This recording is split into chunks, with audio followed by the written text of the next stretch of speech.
2019. Wales won the Six Nations. Jordan Petai's mum became the greatest sporting super sleuth since Colleen Rooney, and Yoann Huget did this. But now, as we hit the final day of the year for everyone except Ben Skeen, who's currently busy reviewing the entire month of February, it's time to launch right on for the 2019 Squidge Rugby Team of the Year. But before we get into the best front rowers of the year, it's time to hand out what shall be the first in a series of Squidge Awards. And we're going to begin with one of two trophies for Try of the Year. Now, I've split this into two categories, Team Try of the Year and Individual Try of the Year, and we're going to begin with the one that's, I think, even more fun. Team Try. There are so many contenders. Of course, we have TJ Perinara's absolute ripper against Namibia, which he starts and finishes with, as they say, some plum. Sergio Parise puts the finishing touches on a beautiful score here. Just look at it. It's really nice. He somehow managed to sidestep despite carrying his ego as well. I mean, look at it. It's great. We have then this absolutely glorious example of mad shit by the cheaters in the Pro 14, eventually finished by the uber-entertaining Rabs Maxwane. It's an audacious long-range effort, which, yeah, you did see that correctly. It involves a back heel. A goddamn back heel. In rugby, in 2019, it is a very worthy nominee. We then have these two absolute stormers by Japan in the Pacific Nations Cup. There's this one, which is just an incredible piece of rugby, and I think reminds us all why we miss watching Japan so much, eventually finished by Michael Leach. And then we have this sublime bit of handling, which is lovely as it is, but made even better by Masashima passing just as he crosses the line to make the try just that little bit more aesthetically pleasing. We have this long-range try from the summer, in which every single member of the Canadian national team who played well during the Rugby World Cup touches the ball, finished by one-man team Tyler Ardron. Then we have three not dissimilar tries. This score by Corey Hill for Wales, a 34-phase effort in which the ball goes through the hands of all 15 players on the Welsh team. We have Manu Tuolangi's opening try against New Zealand for England in the World Cup semi-final, which was superb and straight from the first kickoff. And then we have this try in the final play by Benetton out in the RDS to secure a famous draw against a strong Leinster team. These may not be as free-flowing as the others in the category, but they're as close to perfect rugby as you'll see. Deliberate, brilliant drawing in a tricky defence, creating space and opportunity and breaking down the opposition until the lines eventually crossed. These were the three best pieces of phase play I saw all year, and they deserve enormous recognition. However, the Squidge Rugby Team Try of the Year 2019 does go to someone a bit more fun, and that is Toulouse.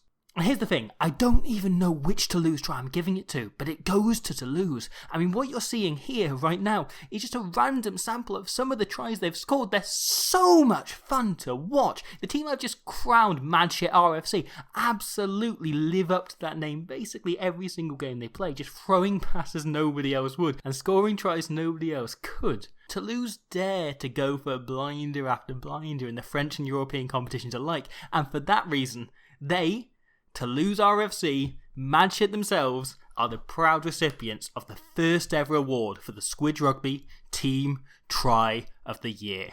But anyway, it's time to go in the complete opposite direction and focus on the best piano shifters of 2019. The players who convinced the most from the tight. It's the front row of the year. Beast!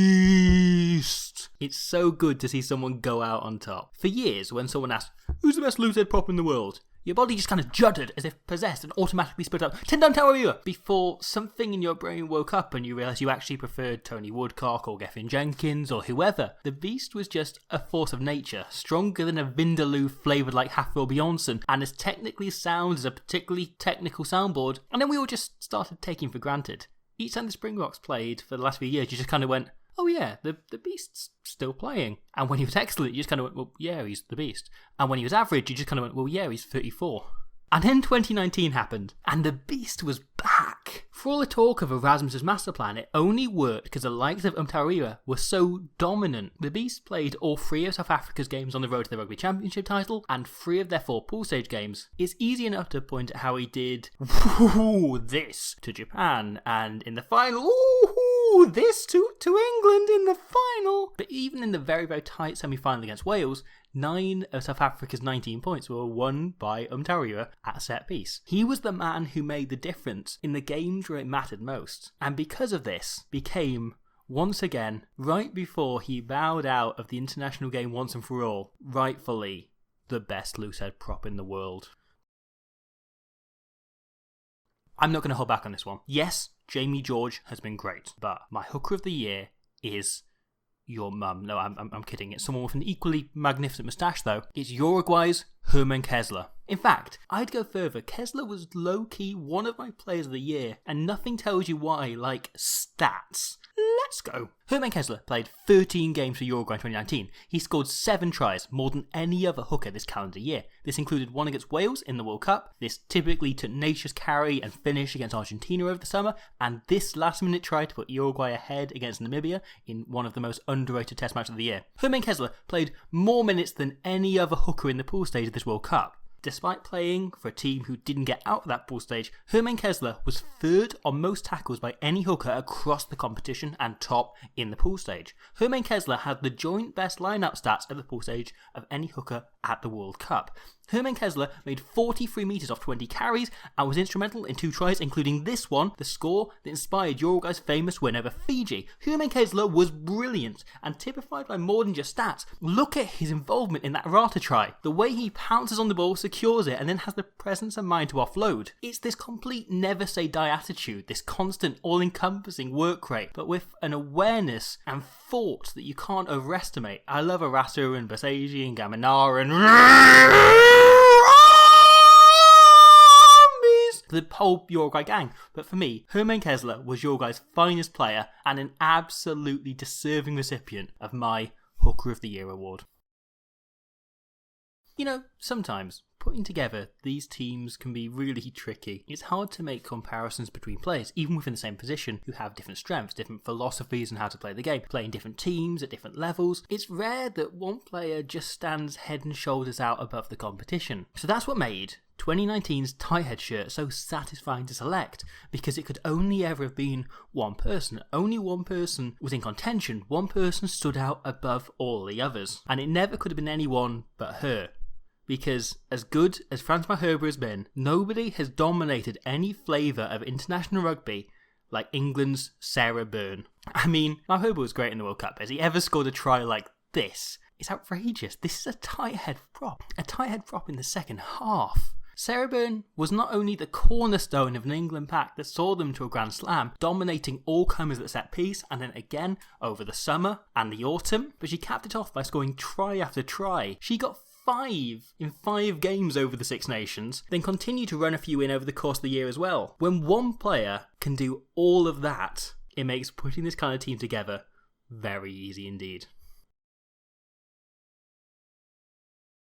Hooker was a particularly strong position this year. If we're honest, there's a very good argument that the position perhaps should have gone to England and Saracens' Jamie George, who probably eked his way into a hypothetical World 15 this year with some outstanding performances for club and country. There's also a strong argument for the inclusion of Julian Montoya, who outs Augustin Creevy for the starting shirt for Argentina, and then backed it up by propelling himself towards at one point being the World Cup's top try scorer, with 4 tries in 2 games, becoming only the second front rower to ever score a hat-trick in a World Cup. It quite easily could have gone to Japan's Shota Horie, a man rocking the best hair of all 620 players at the World Cup, and also putting in some of the best performances too. Back in 2011, Horie was a standout. He's added the tenacity, maturity and consistency to his performance since. Bongi Mbonambi was brilliant, wrestling the starting shirt also off Malcolm Marks, and Wales's Ken Owens was again just quietly excellent and always an undeniable legend over every game he played. I also, however, want to make a quick reference to perhaps one of the most underrated players of the 2019 season in Elliot Dee, the indestructible penalty boy who broke the world record for most internationals played in one year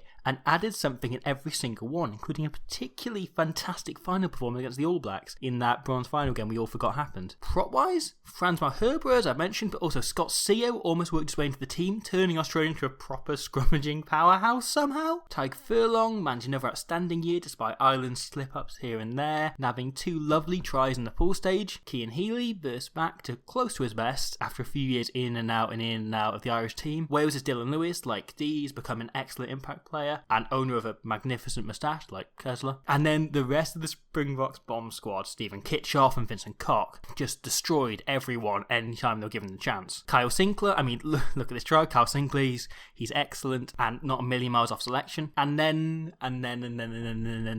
we get to Japan. Keita Inagaki, brilliant. Ji Won-gu, amazing. Asira Valu, excellent.